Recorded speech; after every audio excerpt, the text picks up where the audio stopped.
You did not announce it. You did not make a decision one day and say, "I am done with everyone." You just stopped. Have you ever noticed that you are no longer the one who texts first? That you do not check your phone hoping for a reply anymore? That the silence feels strangely calmer than the conversations ever did? People might think you became distant, cold, uninterested. But what if the truth is simpler and quieter than that? What if you did not stop reaching out because you stopped caring, but because reaching out started to hurt more than staying silent? So what actually happens inside the mind of someone who slowly disappears without a goodbye? The moment you stop reaching out, people start to fill in the blanks for you. They say you changed. They say you became distant. Some even say you got cold, or that you think you are better than everyone else now. And from the outside, it makes sense. You used to be the one who checked in, the one who remembered birthdays, the one who kept conversations alive when they were dying. But then something shifted. Not loudly, not dramatically, just quietly. Here is the part most people miss. People do not stop reaching out because they stop caring. They stop reaching out because caring starts to cost too much. Because every unanswered message leaves a mark. Because being the only one trying slowly teaches your brain a painful lesson. That effort does not always lead to connection. That vulnerability does not always feel safe. So your mind adapts, not to punish others, but to protect you. And that is where the misunderstanding begins. What looks like indifference is often exhaustion. What looks like detachment is often disappointment that has nowhere left to go. In this video, we are breaking down the psychology of people who slowly stop reaching out, where this behavior comes from, what is actually happening inside their minds, and why this quiet withdrawal is not a flaw, but a response learned over time. First, let us clear something up. People who slowly stop reaching out did not wake up one day and decide to become distant. They did not suddenly lose their ability to care, and they certainly did not choose silence because it felt good at the beginning. This behavior almost always starts the same way, with effort. For a long time, you were the one who tried. You were the one who checked in first, the one who remembered details others forgot, the one who asked, "Are you okay?" even when no one asked you back. And at first, that effort felt natural. It felt like love. It felt like loyalty. It felt like being a good friend, a good partner, a good person. But effort only feels good when it is met halfway. Over time, small moments begin to stack up. You send a message, and the reply comes hours later, then days later. Sometimes not at all. You make plans that get canceled last minute. You open up about something important, and the response feels rushed, distracted, or shallow. None of these moments are dramatic on their own. There is no explosion, no final argument, no clear line that says, "This is where things broke." That is exactly why they are so powerful. Your brain is designed to learn from patterns, not from single events. And the pattern it starts to notice is this: when you reach out, you are the one left waiting. Slowly, your nervous system begins to associate connection with disappointment. This is where the origin of the withdrawal really lives.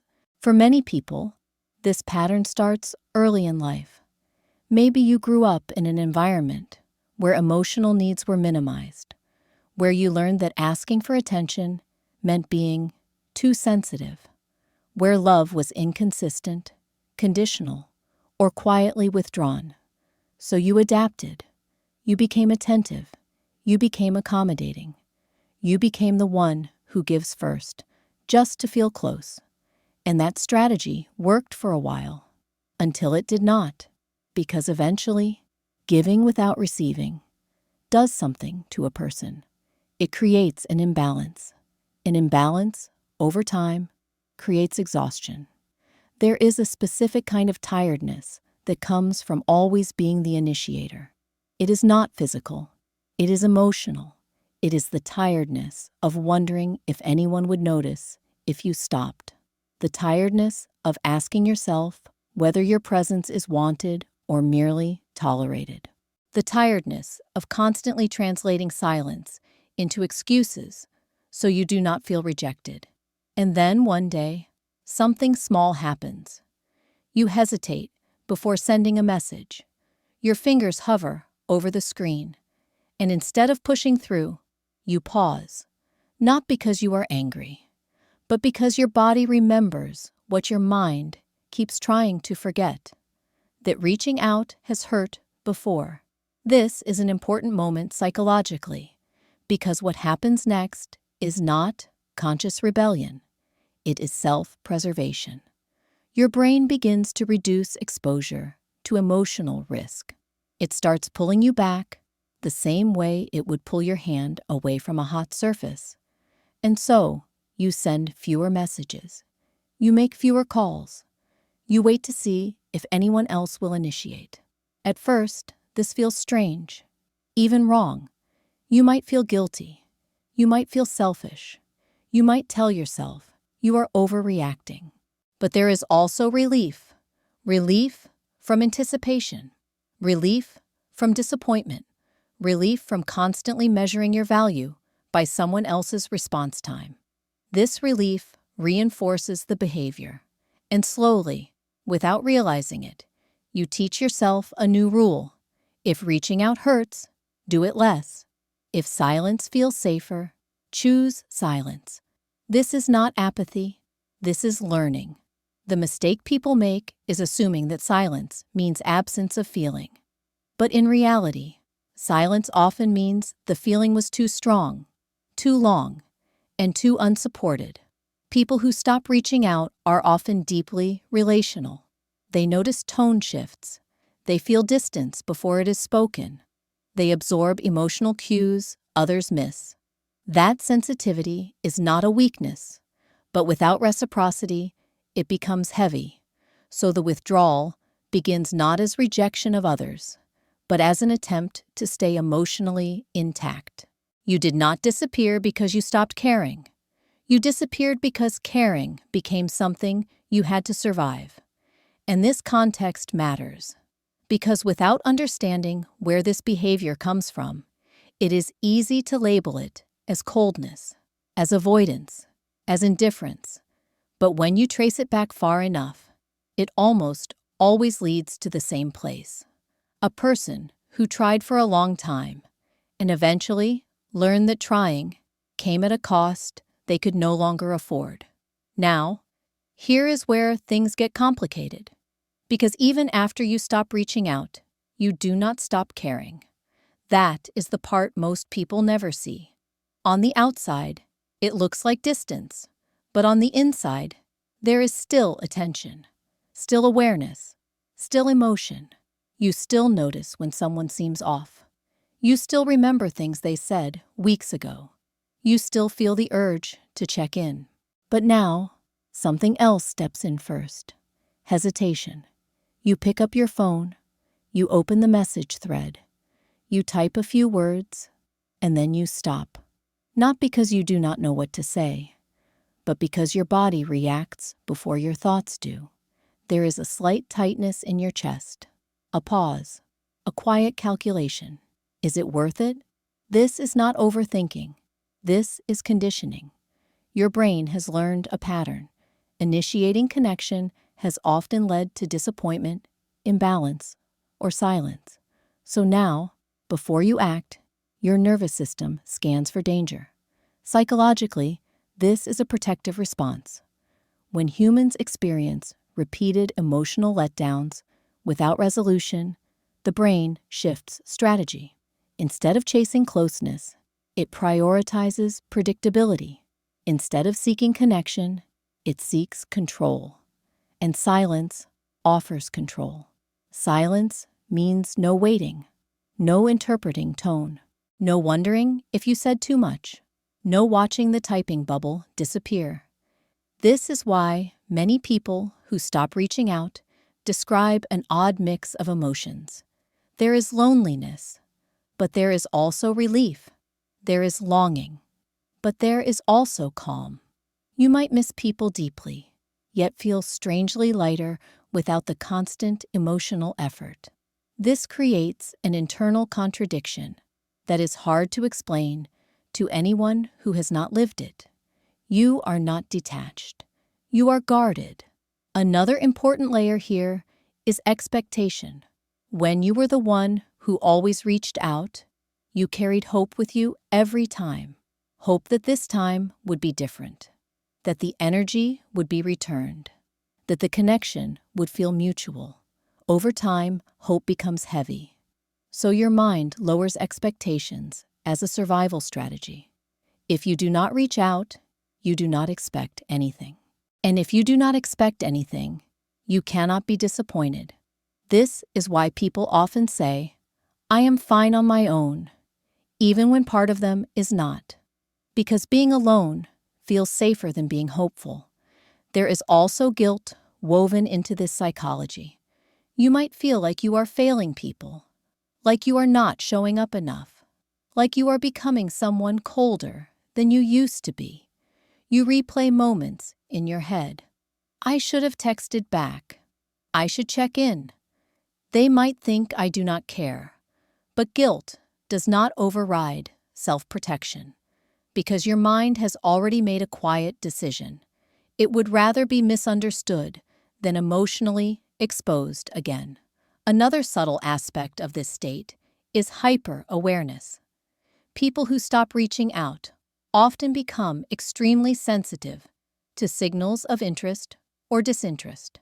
A delayed reply, a short response, a change in tone. These details matter more now, not less, because when you finally do reach out, it feels like a risk, and risks are taken carefully. So you wait. You tell yourself that if someone truly wants to connect, they will reach out too. Not as a test, but as proof that the effort will be shared. This waiting is not passive. It is loaded with meaning. It is you asking, without words, "Am I wanted without having to ask?" And when no one reaches out, it confirms the belief your brain has already learned, that silence is safer than effort. That distance hurts less than imbalance. This is why pushing yourself to just be more social rarely works for people in this state, because the issue is not social skill. It is emotional safety. Until safety is restored, connection will always feel costly. And so the paradox continues. You want closeness, but only the kind that does not require you to disappear to earn it. You crave connection, but only the kind that does not make you feel small, ignored, or replaceable. This is not avoidance. This is discernment born from experience. And understanding this inner conflict is crucial, because from here, the story can go in two very different directions. One leads to deeper isolation fueled by misunderstanding. The other leads to healthier boundaries and more balanced connection. And which one happens depends on what comes next. Here is where the quiet withdrawal begins to echo outward. Because when you stop reaching out, the world does not pause to ask why. It assumes. From the outside, your silence starts telling a story you never meant to write. People notice that you are less present. You are not the one checking in anymore. You are not the one keeping the thread alive. And slowly, labels appear. They say you changed. They say you became distant. Some might even say you do not care like you used to. What they do not see is that nothing inside you went numb. The feeling is still there. The awareness is still there. But it is quieter now, folded inward instead of reaching outward. This is one of the most painful consequences of this behavior. You are misunderstood in the exact opposite direction of your truth. You are seen as someone who pulled away because you wanted less connection, when in reality, you pulled away because you wanted connection that did not hurt. As time passes, relationships begin to fade without a clear ending. There is no goodbye, no final conversation, no dramatic fallout, just longer gaps between messages, missed chances to reconnect, and a growing sense that something meaningful slipped away quietly. This kind of loss is hard to grieve because you cannot point to a single moment where things ended. You just wake up one day and realize that someone who used to be part of your life is not anymore, and that realization carries a unique kind of sadness, not explosive, but hollow. Another consequence is the way this behavior reshapes your social world. When you stop reaching out, only the relationships that are truly mutual remain visible. Some people will step forward. They will check in. They will notice your absence and close the distance. But many will not.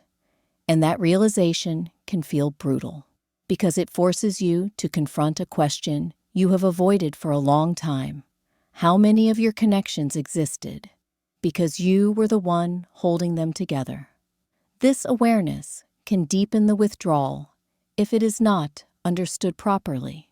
You might begin to believe that you are easily replaceable, that if you stop trying, you disappear. And in some cases, that belief becomes self-reinforcing. You reach out less. Others respond less. The distance grows. But here is where a critical distinction needs to be made. Most people say you have built walls, but that is not accurate. Walls are built to keep people out completely. What you built were boundaries, and there is a difference. A wall is rigid and permanent. A boundary is responsive and selective. You did not shut everyone out. You simply stopped overextending yourself where there was no return. The problem is that from the outside, boundaries look like rejection, especially to people who benefited from your constant availability. This misunderstanding creates tension. Others may feel abandoned. You may feel unseen. And neither side feels safe enough to name what is actually happening. There is also an internal cost to this silence. When you stop reaching out, you reduce the risk of rejection, but you also reduce opportunities for repair. You avoid disappointment, but you also avoid clarification. You protect yourself, but you also limit the chance for someone to show up differently. This does not mean your withdrawal is wrong. It means it is incomplete without awareness. Because when silence becomes the default, it can turn from protection into isolation. And this is the edge many people find themselves standing on.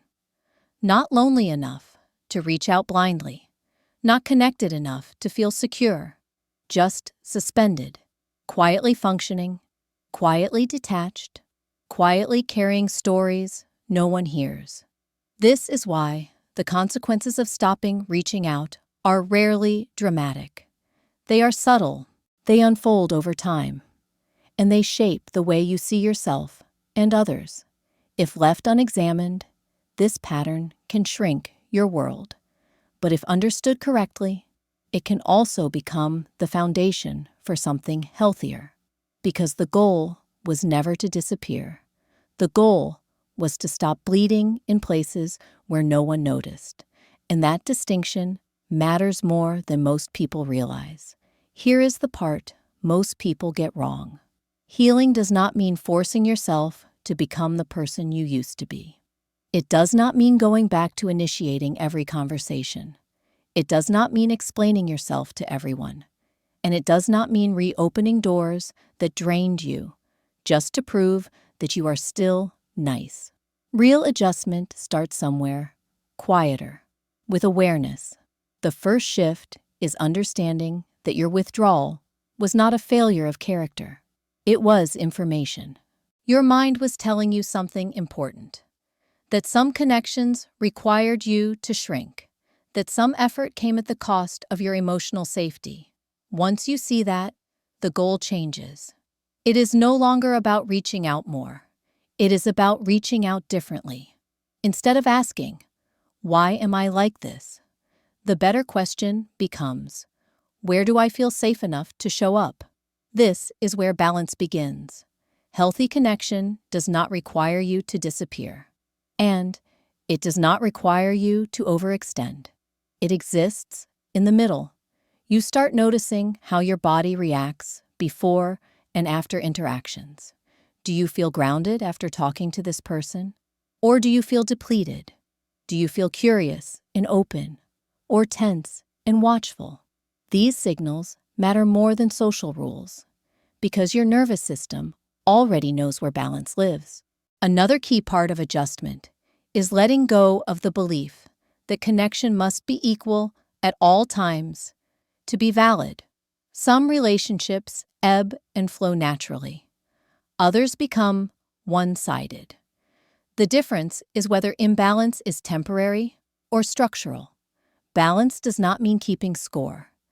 It means not ignoring patterns. And when you choose to reach out again, you do it from intention, not obligation. You send a message because you want to connect, not because you feel responsible for keeping the relationship alive. You check in because it feels honest, not because silence makes you anxious. This is a subtle but powerful shift. It turns reaching out from a risk into a choice. There is also an important truth here that deserves to be said out loud. Some people will not meet you halfway. No matter how gently you show up, no matter how clearly you care. And accepting that is not pessimism. It is clarity. Clarity allows you to stop negotiating your worth through effort. It allows you to invest energy where it is returned, even if the circle becomes smaller. Especially if the circle becomes smaller. This stage often comes with grief. Grief for the version of you who tried harder. Grief for connections you hoped would grow. Grief for the belief that effort alone could sustain closeness. But grief is part of recalibration.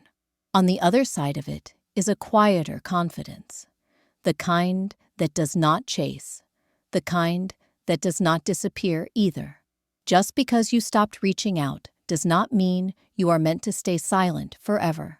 It means you are learning how to protect your energy without closing your heart. Balance is not about becoming more social or more distant. It is about becoming more honest with yourself.